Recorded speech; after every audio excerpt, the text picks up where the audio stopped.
My dear friend, GK GS practice set के practice set 26 के साथ आज मैं आपके सामने उपस्थित हूं। जैसा कि आप जानते हैं, मैं प्रतिदिन 100 चुनिंदा प्रश्नों का एक प्रैक्टिस सेट करवाता हूं, जिसमें प्रीवियस एग्ज़ाम के पेपर सम्मिलित होते हैं।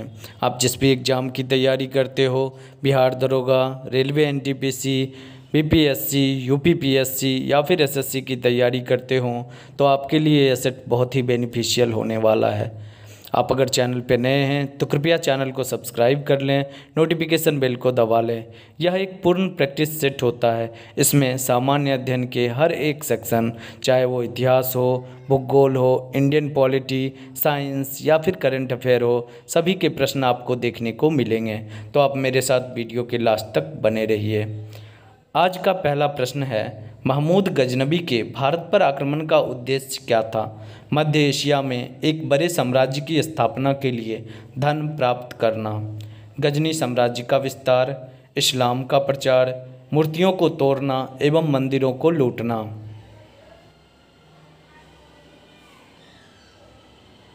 सही आंसर होगा ए नंबर। मध्य एशिया में एक बड़े साम्राज्य की स्थापना के लिए धन प्राप्त करना।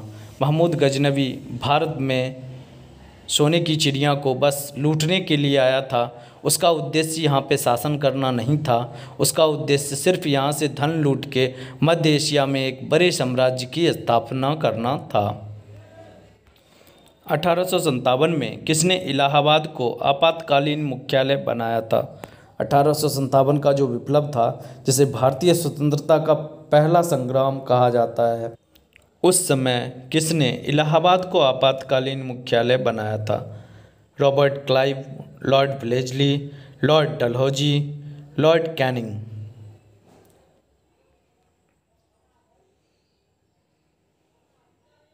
सही आंसर होगा लॉर्ड कैनिंग, क्योंकि 1857 के समय लॉर्ड कैनिंग ही भारत का वायसराय था। तरल अवस्था में पाई जाने वाली अधातु है fluorine, chlorine, fluorine, chlorine, nitrogen या फिर ब्रोमीन।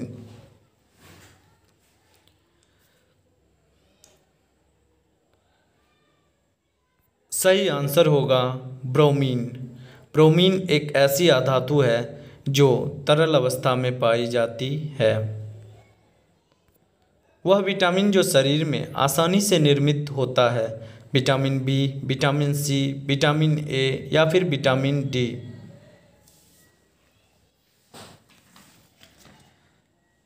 सही आंसर होगा विटामिन डी। यह सूर्य के प्रकाश से हमें प्राप्त होता है। जब आप सुबह में धूप में बैठते हैं तो आपको विटामिन डी की प्राप्ति होती है। पार्थिव ग्रहों की संख्या कितनी है? 5, 8, 4, 7।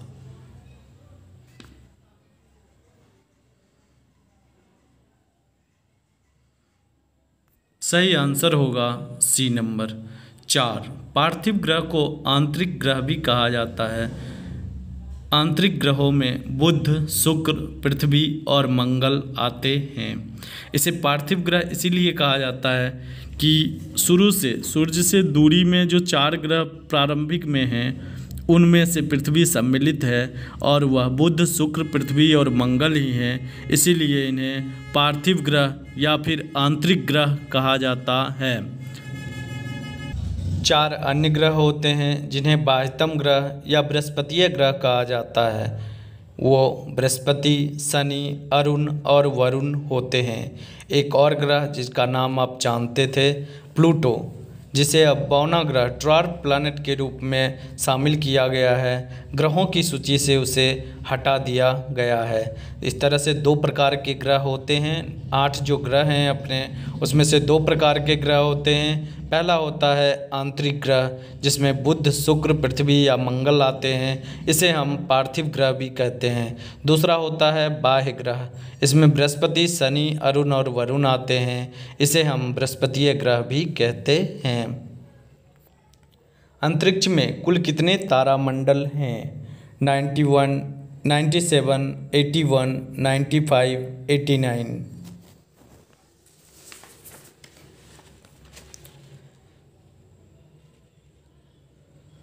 सही आंसर होगा डी नंबर 89। कुल 89 तारामंडल जो हैं अंतरिक्ष में उपस्थित हैं।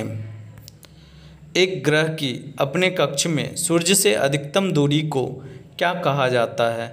पेरिजी, अपसौर, उपसौर, एपोजी।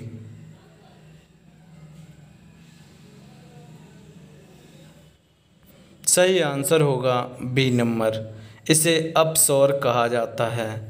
जब आप सूर्य का परिक्रमा अपने ऑर्बिट पे ग्रह लगाते रहता है तो एक स्थिति ऐसी होती है जब वह सूर्य के पास होता है, एक स्थिति ऐसी बनती है जब वह सूर्य से काफ़ी दूर होता है।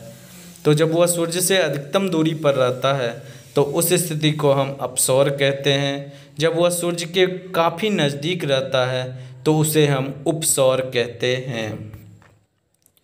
एक ग्रह की अपने कक्ष में सूर्य से न्यूनतम दूरी को क्या कहा जाता है? अगला प्रश्न वही है। सही आंसर होगा उपसौर। सौर मंडल की खोज किसने की थी? कोपरनिकस ने, आर्यभट्ट ने, कार्ल रिटर ने, केपलर ने।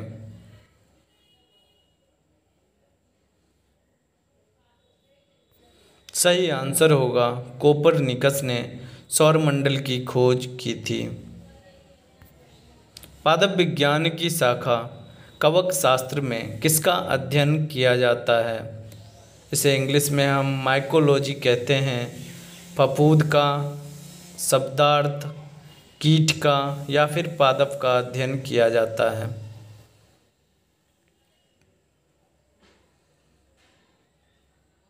सही आंसर होगा इसमें फफूंद या कवक का अध्ययन किया जाता है। एग्रो फॉरेस्ट्री है, मतलब एग्रो फॉरेस्ट्री को आपको डिफाइन करना है। वनों के लिए वृक्ष लगाना, फसल काटने के बाद वन लगाना, कृषि के साथ साथ उसी भूमि पर काष्ठीय बारहमासी वृक्ष लगाना, इनमें से कोई नहीं।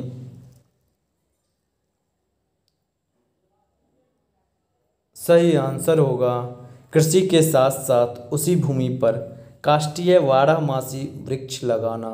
एग्रो फॉरेस्ट्री दो वर्डों से मिलकर बना हुआ है। एग्रो मीन्स खेती भी करना, खेती वाले फसल चावल, धान, गेहूँ ये सभी भी उपजाना, और फॉरेस्ट्री जो टीक, सागवान, शीशम इन सब के वृक्ष होते हैं, जो सब बारहमासी वृक्ष होते हैं, उनको भी साथ साथ लगाना, इसे ही हम एग्रो फॉरेस्ट्री कहते हैं।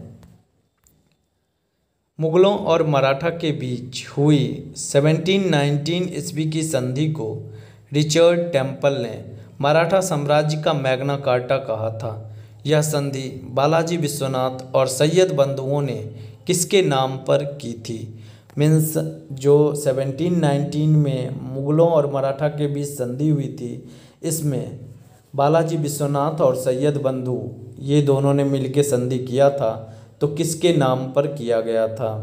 मराठा छत्रपति ताराबाई और मुग़ल बादशाह औरंगजेब के नाम पे, इनमें से कोई नहीं। मराठा छत्रपति शाहू एवं मुग़ल बादशाह रफ़ी उद रजात के बीच में, या फिर मराठा छत्रपति राजाराम एवं मुग़ल बादशाह फर्रुखसियर के बीच में।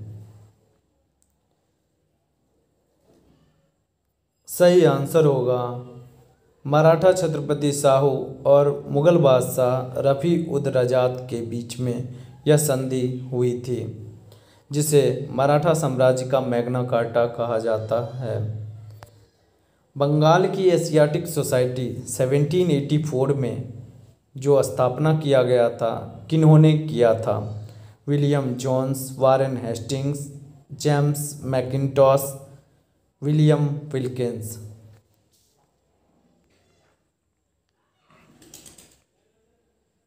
सही आंसर होगा विलियम जोन्स ने बंगाल में एशियाटिक सोसाइटी की स्थापना की थी। कितने ईस्वी में? 1784 ईस्वी में। उत्तर प्रदेश में बौद्ध तथा जैनियों दोनों की प्रसिद्ध तीर्थस्थली कौन सी है? आपको सिर्फ बौद्ध या सिर्फ जैन का तीर्थस्थल नहीं बताना है, दोनों के लिए जो प्रसिद्ध है वो स्थल बताना है। सारनाथ, देवीपाटन, कौशाम्बी या कुशीनगर।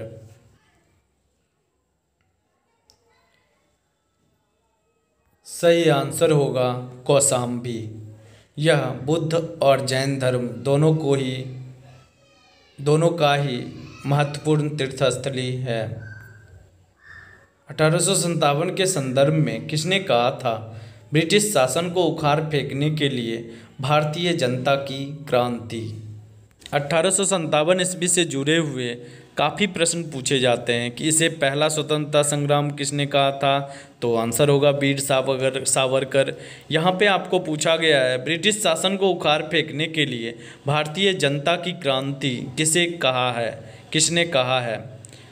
एस.एन. सेन, आर.सी. मजूमदार, इनमें से कोई नहीं, कार्ल मार्क्स। सही आंसर होगा कार्ल मार्क्स ने यह कहा था कि ब्रिटिश शासन को उखाड़ फेंकने के लिए भारतीय जनता की क्रांति जो है वह 1857 की क्रांति थी।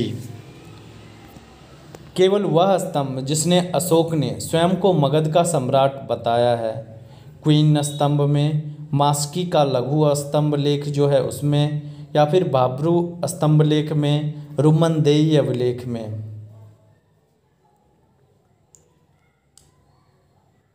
सही आंसर होगा भाब्रू स्तंभ लेख में अशोक ने स्वयं को मगध का सम्राट बताया है। पृथ्वी के धरातल के कितने प्रतिशत भाग पर महाद्वीपों का विस्तार पाया जाता है, मीन्स कितना प्रतिशत भाग जो है वह महाद्वीपों से घिरा हुआ है। 30.1%, 28.4%, 29.2% या फिर 38.7%।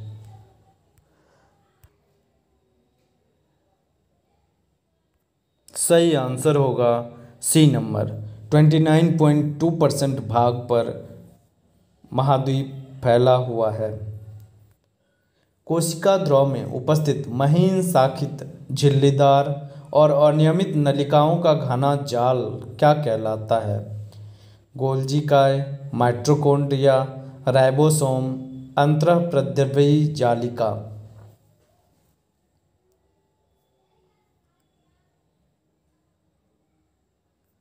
अंतःप्रद्रव्यी जालिका यह आपका सही आंसर होगा।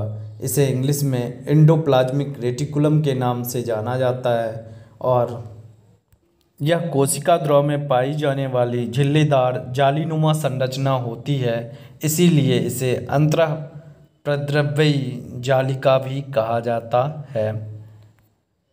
कौन सा रोग हीमोग्लोबिन और आयरन की कमी से होता है। स्कर्वी, रतौंधी, एनीमिया, बेरी।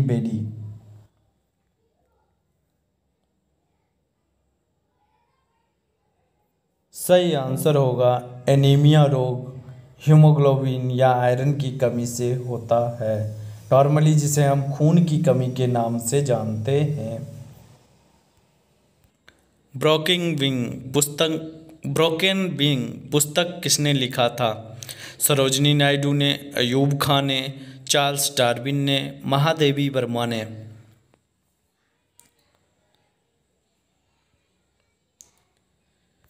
सही आंसर होगा सरोजनी नायडू ने ब्रोकन विंग्स नामक पुस्तक लिखी थी। सिस्टीमा नेचर किसकी पुस्तक है। Karl Linnaeus, Darwin, Robert Hooke, Lamarck.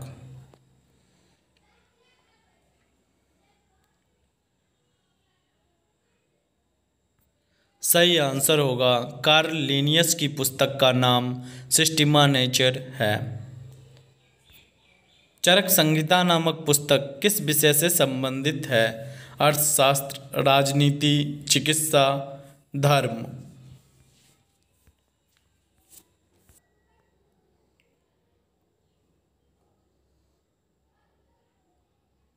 सही आंसर होगा यह चिकित्सा से संबंधित पुस्तक है।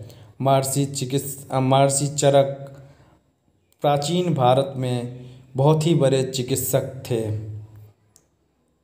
गायत्री मंत्र देवी सावित्री को जो संबोधित किया गया था किस पुस्तक में मिलता है। ऋग्वेद, यजुर्वेद, उपनिषद, भगवत गीता। या सीधे से आप कहें तो गायत्री मंत्र किस पुस्तक से लिया गया है।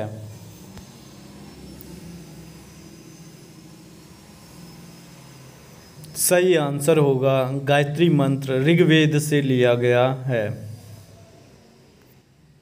निम्न में से कौन सा अनुच्छेद सुप्रीम कोर्ट की स्थापना की बात करता है? अनुच्छेद 176, अनुच्छेद 153, अनुच्छेद 124 या फिर अनुच्छेद 324?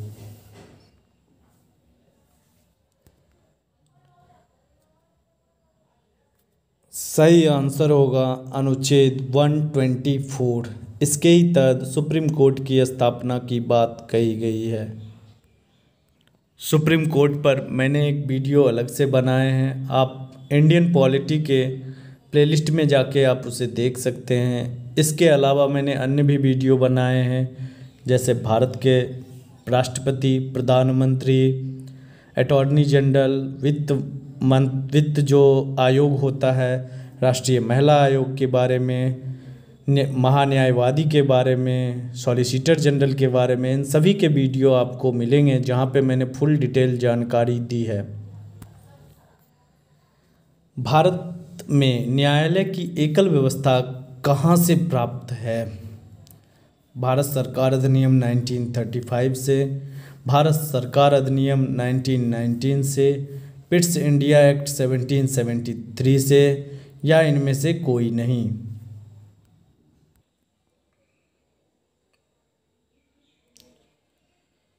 सही आंसर होगा ए नंबर। भारत सरकार अधिनियम 1935 से ही न्यायालय का जो व्यवस्था है वो प्रेरित है।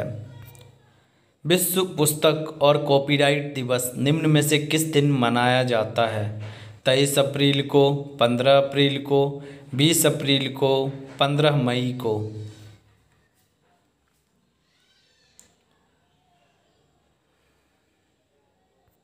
सही आंसर होगा 23 अप्रैल को विश्व पुस्तक और कॉपीराइट दिवस मनाया जाता है। Bharat world press freedom index 2020 में कितने स्थान पर है? प्रेस फ्रीडम इंडेक्स 2020 में भारत का कितना नंबर स्थान है? पहला ऑप्शन है 140, 135, 142 या 152?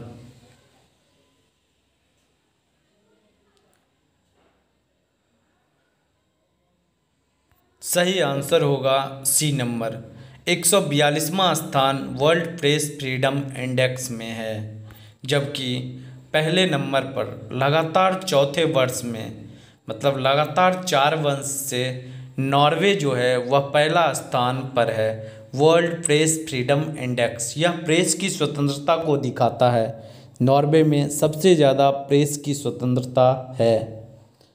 उसके दूसरे स्थान पर फिनलैंड है और तीसरे स्थान पर डेनमार्क है, जबकि अगर बात करें सबसे लास्ट स्थान पर वह नॉर्थ कोरिया है। आप जानते हैं नॉर्थ कोरिया के तानाशाह किम जोंग उन, तो उनकी वजह से ही वह सबसे निचले पायदान पर हर वर्ष लगभग रहता है। भारत 142वें स्थान पर है, जो पिछले साल की तुलना में 2 रैंक नीचे आ गया है। तो 3 बातें यहाँ से महत्वपूर्ण याद रखने वाली है। पहली बात कि पहले स्थान पर कौन सा है? नॉर्वे। सबसे लास्ट स्थान पर कौन सा है? उत्तर कोरिया। और भारत कितने नंबर पे है? तो 142 स्थान पर भारत है। निम्न में से किस मामले में विशेष बहुमत का इस्तेमाल किया जाता है? उपराष्ट्रपति का निष्कासन, अध्यक्ष और लोकसभा उपाध्यक्ष को हटाना, नागरिकता का अधिग्रहण और समापन, विधान परिषद के अध्यक्ष या उपसभापति को हटाना?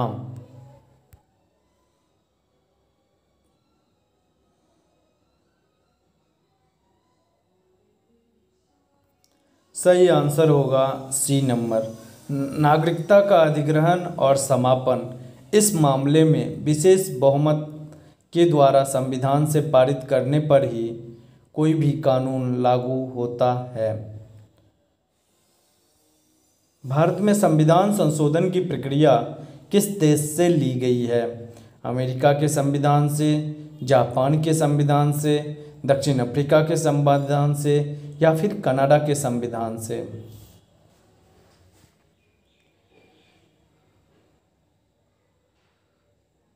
सही आंसर है सी नंबर। दक्षिण अफ्रीका के संविधान से भारत में संविधान संशोधन की प्रक्रिया ली गई है।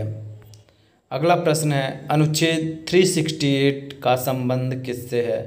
संविधान संशोधन से, उच्चतम न्यायालय से, केंद्र राज्य संबंध से, निम्न में से कोई नहीं।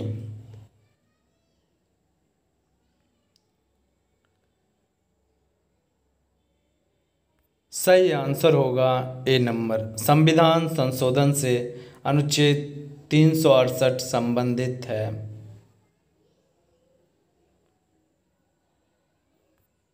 उच्च न्यायालय के न्यायाधीशों की नियुक्ति के लिए कम से कम कितनी उम्र होनी चाहिए? पहला ऑप्शन है 30 वर्ष, दूसरा ऑप्शन है 35 वर्ष, तीसरा ऑप्शन है 45 वर्ष, चौथा ऑप्शन है कोई समय सीमा निर्धारित नहीं है।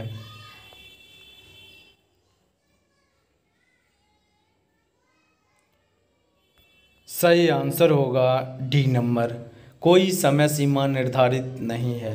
उच्च न्यायालय या उच्चतम न्यायालय के न्यायाधीशों की नियुक्ति के लिए कुछ योग्यताएं दी गई है। उसमें यह कहा जाता है, जैसे उच्चतम न्यायालय के न्यायाधीश की बात करें तो उसमें कहा जाता है कि वह 10 वर्ष तक किसी हाई कोर्ट में वकील के रूप में रहा हो या 5 वर्ष तक जज के पद पर रहा हो।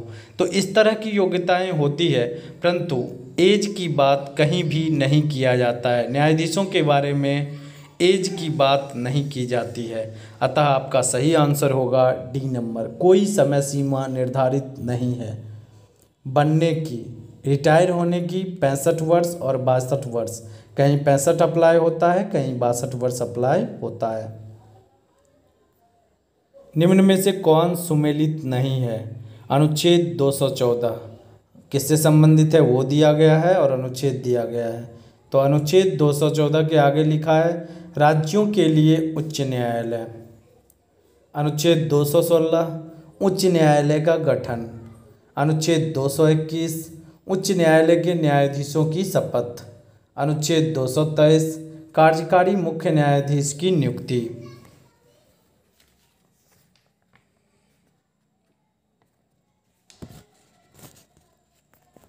सही आंसर होगा सी नंबर, अनुच्छेद 221 जो है यह उच्च न्यायालय के न्यायाधीशों की शपथ यहाँ पे दिया गया है, जबकि यही गलत है।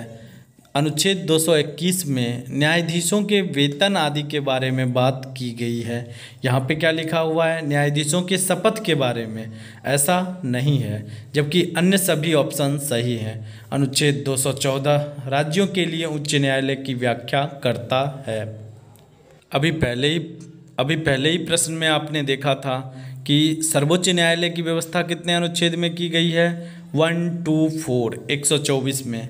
तो राज्य के उच्च न्यायालय की व्यवस्था किस में की गई है? 214 214 में। इस तरह से आप दोनों को कोरिलेट करके याद रखिएगा। अनुच्छेद 216 में उच्च न्यायालय के गठन की बात की गई है।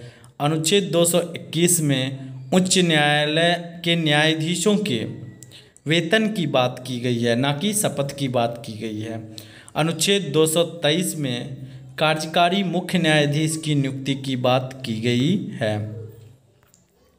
विश्व मलेरिया दिवस निम्न में से किस दिन मनाया जाता है? 15 मई, 25 अप्रैल, 10 जनवरी, 25 मार्च।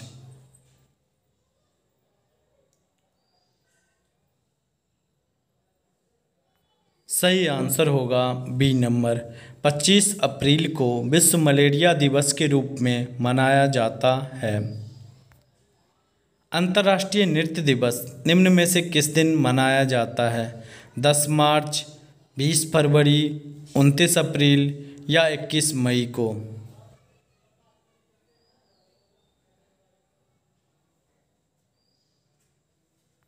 सही आंसर होगा सी नंबर, 29 अप्रैल को अंतर्राष्ट्रीय नृत्य दिवस मनाया जाता है।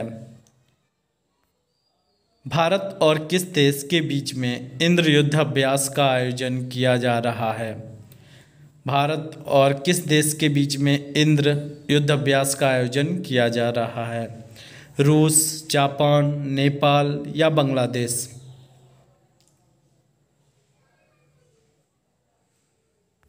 सही आंसर होगा ए नंबर। भारत और रूस के बीच में द्विपक्षीय युद्ध अभ्यास का ही नाम इंद्र है।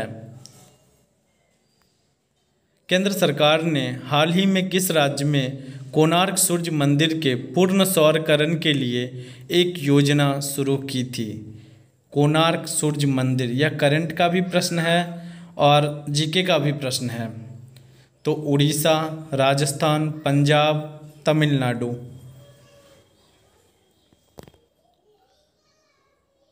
सही आंसर होगा ए नंबर। कोणार्क सूर्य मंदिर यह उड़ीसा का एक प्रसिद्ध मंदिर है और वहाँ पे पूर्ण सौरकरण करने की एक योजना बनाई जा रही है।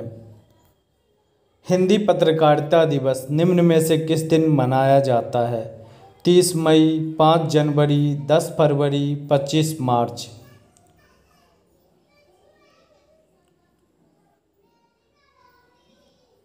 सही आंसर होगा ए नंबर। 30 मई को हिंदी पत्रकारिता दिवस मनाया जाता है। विश्व भूख दिवस, वर्ल्ड हंगर डे, निम्न में से किस दिन मनाया जाता है? 10 जनवरी, 15 मार्च, 20 अप्रैल या 28 मई को? विश्व भूख दिवस, वर्ल्ड हंगर डे।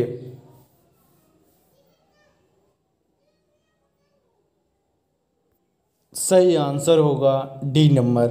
28 मई, 28 मई को विश्व भूख दिवस या वर्ल्ड हंगर डे मनाया जाता है। विश्व बौद्धिक संपदा दिवस निम्न में से किस दिन मनाया जाता है? 10 फरवरी को, 20 मार्च को, 26 अप्रैल को या फिर 10 मई को?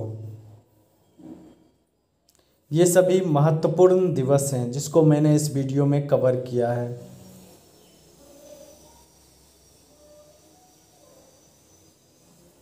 सही आंसर होगा सी नंबर, 26 अप्रैल को। इसे इंग्लिश में इंटेलेक्चुअल प्रॉपर्टी डे कहा जाता है, वर्ल्ड इंटेलेक्चुअल प्रॉपर्टी डे, विश्व बौद्धिक संपदा दिवस।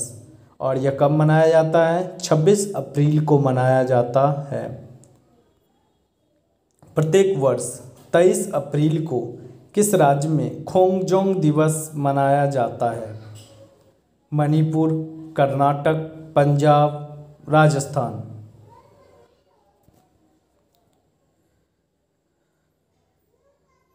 सही आंसर होगा ए नंबर। मणिपुर में खोंगजोंग दिवस मनाया जाता है। यह कब मनाया जाता है? 23 अप्रैल को मनाया जाता है। राष्ट्रीय पंचायती राज दिवस निम्न में से किस दिन मनाया जाता है? 10 अप्रैल, 15 मार्च, 25 फरवरी या फिर 24 अप्रैल को?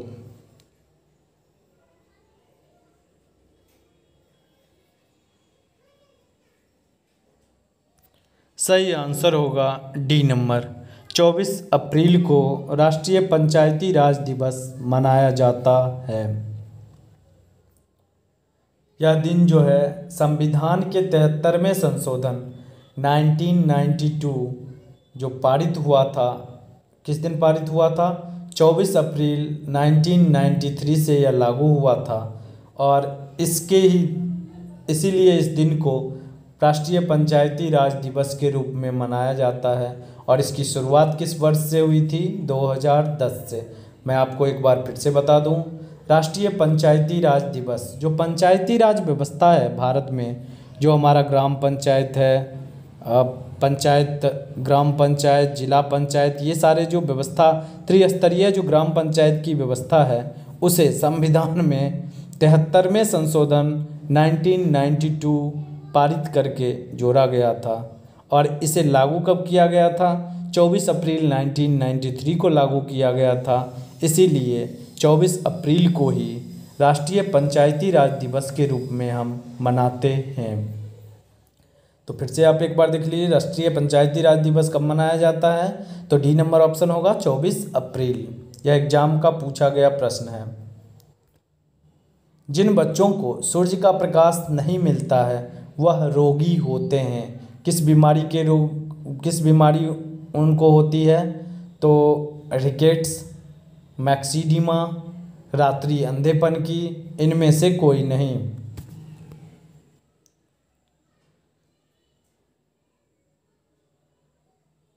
सही आंसर होगा ए नंबर। जिन बच्चों को सूर्य का प्रकाश नहीं मिलता है उन्हें रिकेट्स नामक बीमारी होती है। जयपुरी पैर का आविष्कार किसने किया था? महत्वपूर्ण क्वेश्चन है।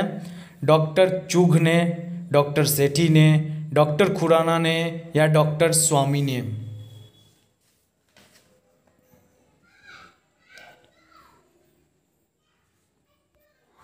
सही आंसर होगा जयपुरी पाँव का आविष्कार ये जो डॉक्टर सेठी हैं इन्होंने ही किया था और इनका पूरा नाम था डॉक्टर प्रमोद करण सेठी, जिन्होंने जयपुर में ही यह पाँव का निर्माण हुआ था।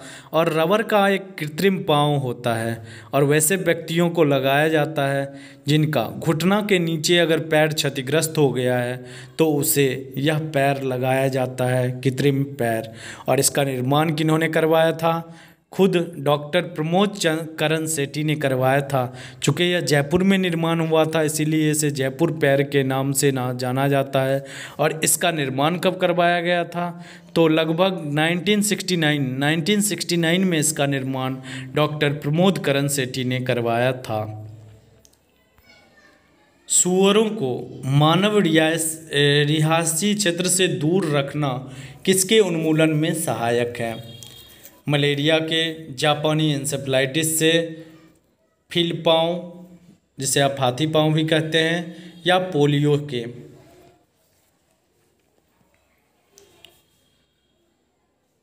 सही आंसर होगा बी नंबर। अगर आप सूअर को जहाँ पे आप जिस एरिया में आप रहते हैं वहाँ से दूर रखेंगे तो आप जापानी इंसेफ्लाइटिस बीमारी से पीड़ित नहीं होंगे। निम्न में से कौन सा एक रोग जीवाणु द्वारा कारित होता है और मक्खियों द्वारा विष्ठा के माध्यम से फैलता है? मतलब जिसका कारक जीवाणु होता है लेकिन वाहक जो होता है वह मक्खी होता है। कुकुर खांसी, टाइफाइड, डिप्थेरिया या फिर चेचक?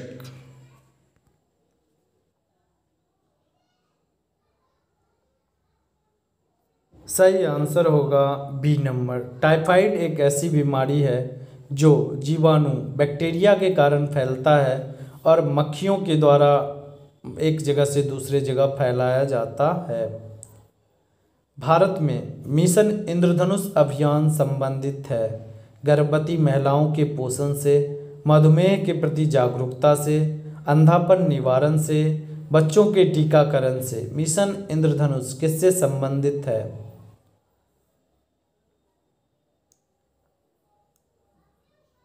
सही आंसर होगा डी नंबर। बच्चों के टीकाकरण से मिशन इंद्रधनुष संबंधित है। इसमें 7 विभिन्न रोगों से लड़ने के लिए बच्चों को टीका दिया जाता है। विंग्स ऑफ फायर पुस्तक के लेखक कौन हैं? एम.जे. अकबर, अरुंधति रॉय, विक्रम सेठ, ए.पी.जे. अब्दुल कलाम?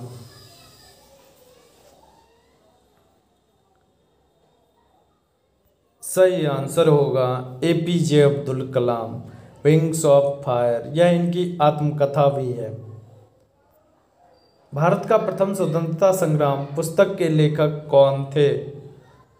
अशोक मेहता, आर.सी. मजूमदार, दादा भाई नौरोजी, वीर सावरकर? सही आंसर होगा वीर सावरकर। भारत का प्रथम स्वतंत्रता संग्राम इस पुस्तक के वो लेखक थे। सिंधु घाटी सभ्यता की विकसित अवस्था में निम्नलिखित में से किस स्थल से घरों में कुओं अवशेष मिले हैं? मतलब कुआं के अवशेष किस सिंधु घाटी सभ्यता स्थल से मिले हैं? ऐसे प्रश्न तो कई बार बीपीएससी में देखने को मिले हैं कि सिंधु घाटी सभ्यता के किस स्थान से कौन सा साक्ष्य मिला है। तो आपको यहाँ पे बताना है कि घर से कुआं के साक्ष्य किस स्थल से मिले हैं? कालीबंगा, मोहनजोदड़ो, लोथल, हड़प्पा?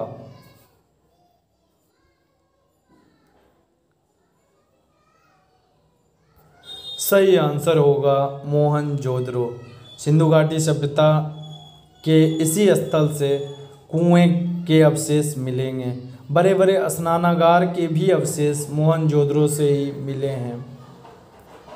निम्नलिखित में से कौन सी तिथि मुस्लिम लीग ने सीधी कार्यवाही दिवस हेतु सुनिश्चित की थी? 12 अगस्त 1946 ईस्वी, 16 अगस्त 1947 ईस्वी, 12 अगस्त 1947 ईस्वी या फिर 16 अगस्त 1946 ईस्वी।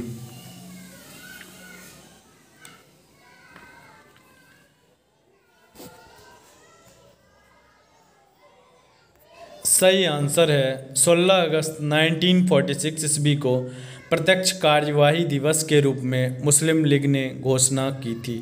कायदे आजम कांग्रेस के ही नेता ने मोहम्मद अली जिन्ना को कायदे आजम की उपाधि दी थी और बाद में यही कायदे आजम ने यह प्रत्यक्ष कार्यवाही दिवस को चालू किया था और उनका मानना था कि हम लड़कर पाकिस्तान को लेंगे और इसीलिए उन्होंने सीधी कार्यवाही दिवस या प्रत्यक्ष कार्यवाही दिवस 16 अगस्त 1946 को किया था, जिसके बाद काफ़ी खून खराबा हुआ था और इसके बाद कांग्रेसी नेता झुक गए थे और बंटवारा के बात पर सहमत हो गए थे। किसे 1857 के विद्रोह की सबसे कमज़ोर कड़ी के रूप में देखा जाता है? लक्ष्मीबाई, तात्या टोपे, नाना साहब, बहादुर शाह। पूरा नाम बहादुर शाह जफर।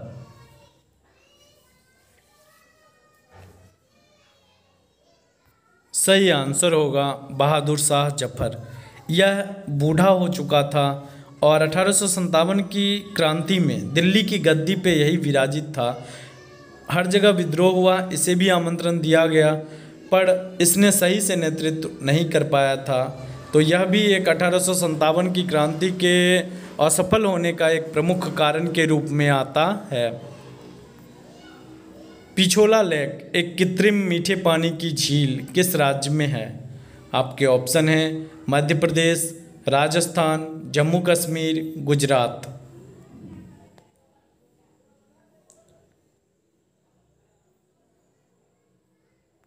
सही आंसर होगा बी नंबर। यह राजस्थान में स्थित एक झील है, पिछोला लेक, जिसे हम पिछोला झील भी कहते हैं। थिंग्स टू लीव बिहाइंड उपन्यास के लेखक कौन हैं? थिंग्स टू लीव बिहाइंड उपन्यास के लेखक कौन हैं? नमिता गोखले, कृष्णा सोबती, अरुंधति राय, Jhumpa Lahiri.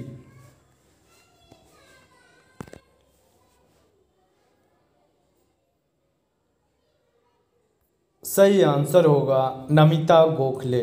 Things to leave behind उपन्यास के लेखक हैं।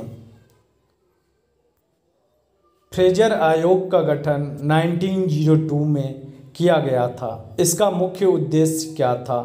आर्थिक योजना, बेरोजगारी की समस्या की समीक्षा हेतु, या फिर पुलिस की कार्य पद्धति पर विचार करना, या भारतीय सेना का भारतीयकरण पर विचार करना।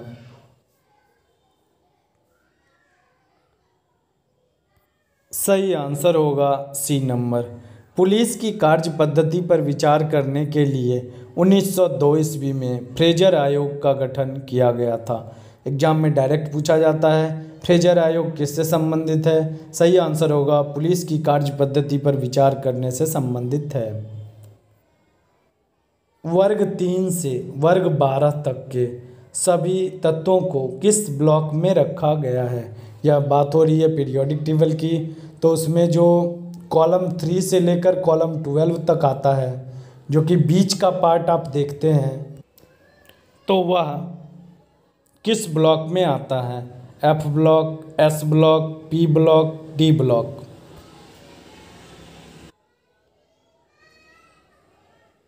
सही आंसर होगा डी ब्लॉक के एलिमेंट वर्ग 3 कॉलम 3 से लेकर कॉलम 12 के बीच में रखे गए हैं। निम्न में से किसे भारत रत्न से सम्मानित नहीं किया गया है? सचिन तेंदुलकर, गुलजारी लाल नंदा, मनोज कुमार, खान अब्दुल गफ्फार खान। किसे भारत रत्न से संबोधित नहीं किया गया है? सही आंसर होगा मनोज कुमार को भारत रत्न से सम्मानित नहीं किया गया है, जबकि अन्य 3 जो हैं इन्हें भारत रत्न प्राप्त हुआ था। जरा ईस्वी भी हम याद कर लेते हैं।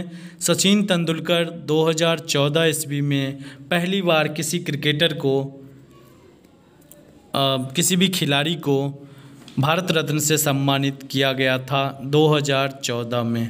गुलजारी लाल नंदा 1997 ईस्वी में भारत रत्न दिया गया था। खान अब्दुल गफ्फार खान को भी भारत रत्न 1987 ईस्वी में दिया गया था। तो नीचे से आप याद रखिए, खान अब्दुल गफ्फार खान 1987, गुलजारी लाल नंदा 1997 और सचिन तेंदुलकर 2014 ईस्वी। विभिन्न पदाधिकारियों द्वारा पद ग्रहण के समय ली जाने वाली शपथ का उल्लेख किस अनुसूची में है? प्रथम अनुसूची, चौथी अनुसूची, तृतीय अनुसूची या फिर द्वितीय अनुसूची? हमारे संविधान में 12 अनुसूचियां हैं। आपको ये रटा हुआ होना चाहिए किस अनुसूची में किस चीज़ का वर्णन किया गया है।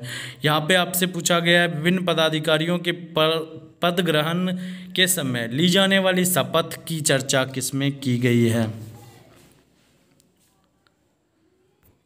तो सही आंसर होगा तृतीय अनुसूची में इसकी चर्चा की गई है। पहली अनुसूची में संघ और केंद्र शासित प्रदेशों की चर्चा की गई है। दूसरी अनुसूची में विभिन्न पदाधिकारी के पद जैसे राष्ट्रपति, उपराष्ट्रपति, सर्वोच्च न्यायालय के मुख्य न्यायाधीश, इन सब की चर्चा की गई है। तीसरी अनुसूची में आप देख ही रहे हैं उनके शपथ से संबंधित है। चौथी अनुसूची राज्यों तथा संघ शासित क्षेत्रों का राज्यसभा में कितना प्रतिनिधित्व होगा, इसकी बात चौथी अनुसूची में किया गया है। पहली बार वंदे मातरम किस अधिवेशन में गाया गया था? 12वां अधिवेशन 1896, ये कांग्रेस के अधिवेशन की बात हो रही है।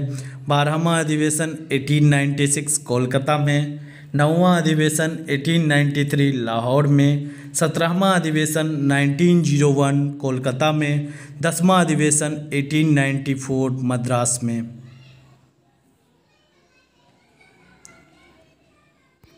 सही आंसर होगा 12वां अधिवेशन 1896 कोलकाता में पहली बार वंदे मातरम को गाया गया था। ये भी क्वेश्चन कभी पूछा जाता है। वंदे मातरम को किसने लिखा था? बंकिम चंद्र चटर्जी ने। वहीं जनगण मन को किसने लिखा था? जो अपना राष्ट्रीय गीत है जनगण मन अधिनायक जय, उसे किसने लिखा था? रविंद्रनाथ टैगोर ने लिखा था। केंद्रीय गन्ना प्रजनन संस्थान कहाँ स्थित है? लखनऊ, कोयम्बटूर, कोच्चि, नई दिल्ली?